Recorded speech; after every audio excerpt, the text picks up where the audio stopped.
4a plus 4/a equal to 4√3 মান দেওয়া আছে।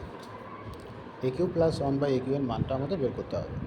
তো আজকে এক্ষেত্রে আমরা প্রথমে যে মানটা দেওয়া আছে সেখান থেকে a প্লাস 1/a এর মানটা বের করে দিই। কী আছে? 4a plus 4/a 4√3। এখান থেকে আমি যদি 4 কমন নিই, a প্লাস 1/a সমান 4√3 বা a প্লাস 1/a সমান 4√3/4। অতএব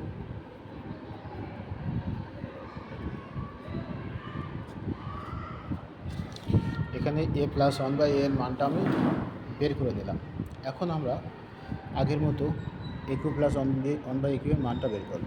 অতএব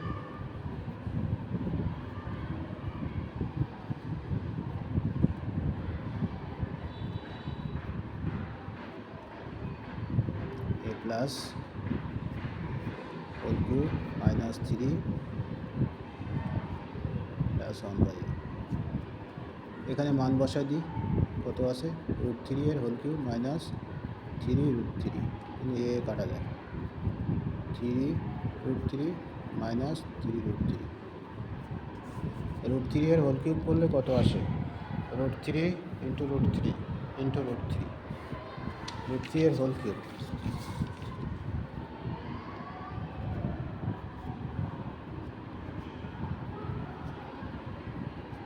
√3 কত হবে? দুটো √3 মানে একটা 3 আর এই √3, 3√3। সেটা আমরা এখানে করছি। 3√3 মাইনাস 3√3 সমান 0। এই হচ্ছে আমাদের আজকের অঙ্ক, এটাই করতে হবে।